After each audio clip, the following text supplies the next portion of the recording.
Good day, y'all. Today I'm gonna go through this little contraption here. Someone asked me to do it, so we have a little bit of a DIY setup here for bleeding shocks. If you don't like it, that's fine, but I'm just gonna go through it. It's, like I said, it's a little DIY, but so the way this thing works is, starting from the shock, we have two lines. This one goes to the vacuum pump, which has a little tank for residual fluid, so it doesn't get ingested by the vacuum pump, and that's your vacuum pump. And then the other line goes to the oil tanks. You're too close, I think. There are different oils here, so they can be disconnected by doing this. And then, can you move farther? And then taking this down and connecting it here, so if you want to use a different oil. And then when the shock is being filled, this is compressed air, a regulator to reduce that pressure, and then that's the valve to pressurize this. And then when you want to depressurize it, just release it through here. It's a muffler. So that's about it. Pretty basic stuff. So this shock is drained from oil. So I'm gonna fill this thing up, bleed it, whatever. Go from there. Because this shock is gonna get pressurized to a low pressure when it's being filled, you always need to have the circlip in place for this kind of stuff. So I'm gonna start by the vacuum side, opening the valve on the vacuum side, closing the pressure side, easy. And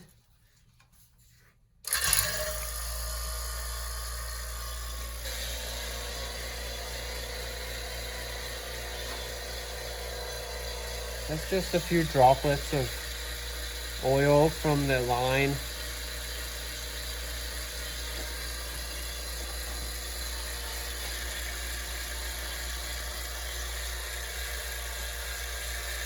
At the same time, I'm going to pressurize this.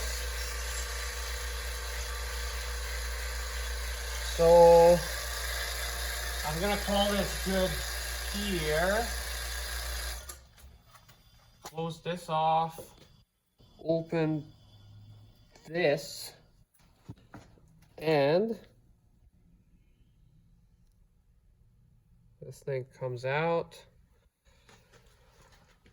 Didn't wait. I mean, maybe I should have waited a bit longer for the vacuum, but whatever. Close enough for the purposes of this. I'm gonna close this.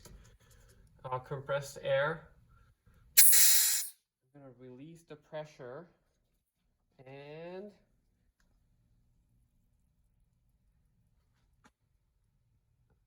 cycle the shock. So do this again. Okay.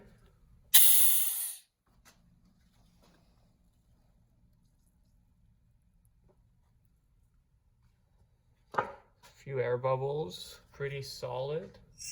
I do the damper shock too. I know.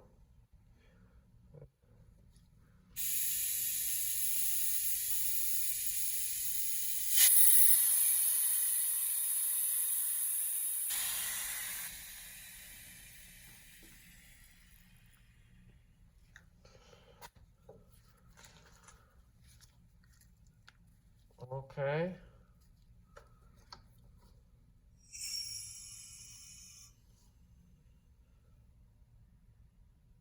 Sometimes you need to help this a little bit because we don't have a ton of pressure in here.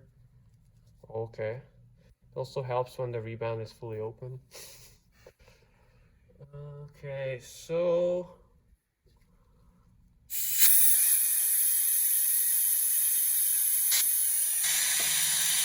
Oh, my bad.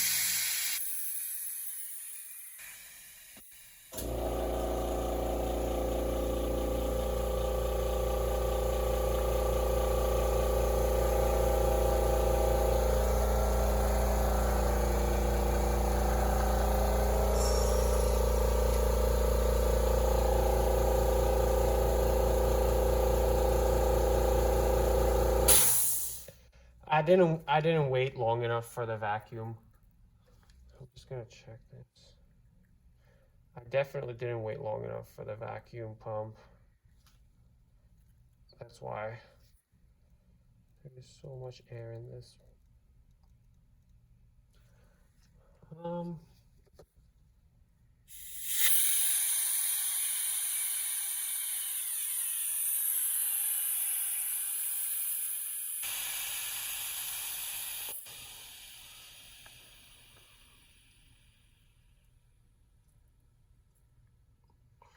So the reason I'm releasing air, the pressure off of this before I purge it, is because when you compress those air bubbles, they don't, their density increases so they don't rise up.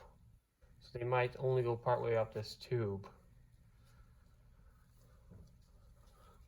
Like now, I compressed it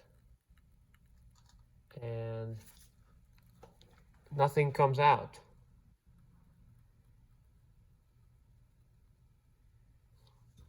Same here. It's too hot.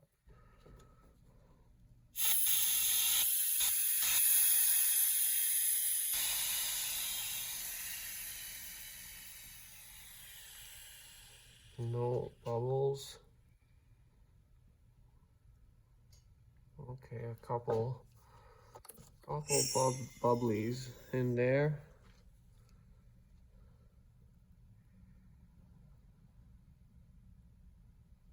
Okay.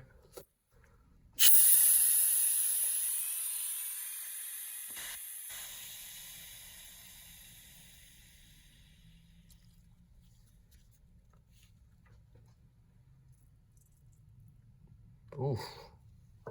Savage.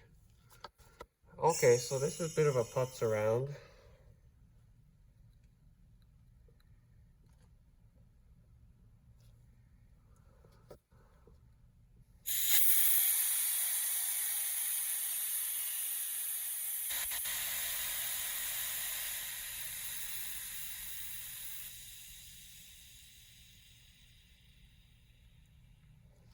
Only one bubble.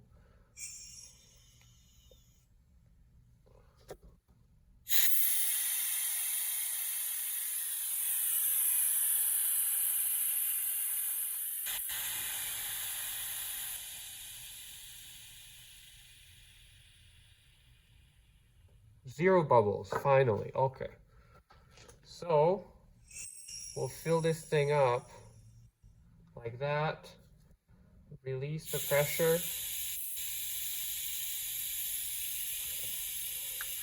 And then, this IFP tool is set.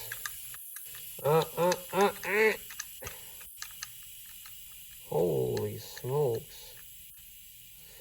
Okay. IFP tool is set.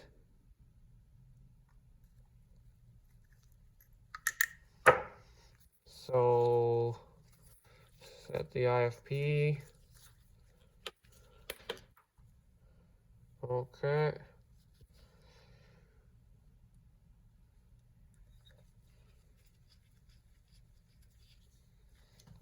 Close this off.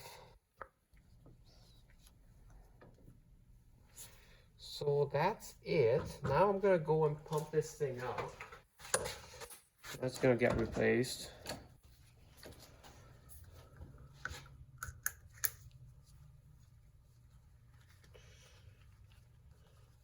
So anyone can make this stuff if you really want to. Putz around, spend a lot of time and money on something. Anyone can make something like this. That's why I'm doing this demo. So obviously I didn't do it properly because I rushed through it with the initial bleeding. Oh, that's not even the one that came out. In the initial vacuuming, I should have waited longer, but whatever. 5, sometimes 10 minutes. That vacuum pump is a little questionable. I will say that. 5 minutes, you know, it's pretty questionable. So, whatevs.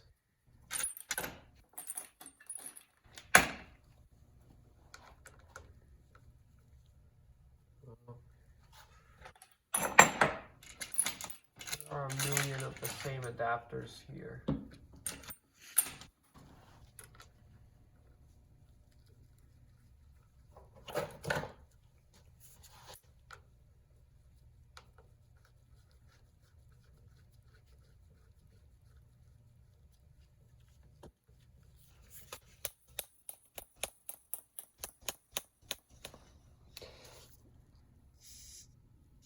Hundred PSI. That's a good one.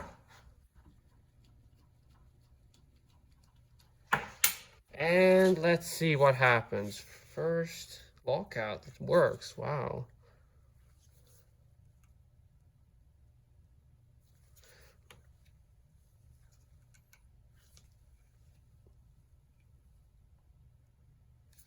Better than from the factory. Better than from the factory. Indeed.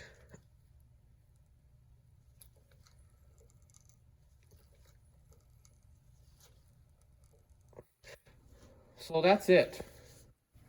I always test the shock in both orientations because, you know, air bubbles can kind of hide in some little, maybe in the reservoir when you're like this and you cycle it and you don't hear any air, but there's still air.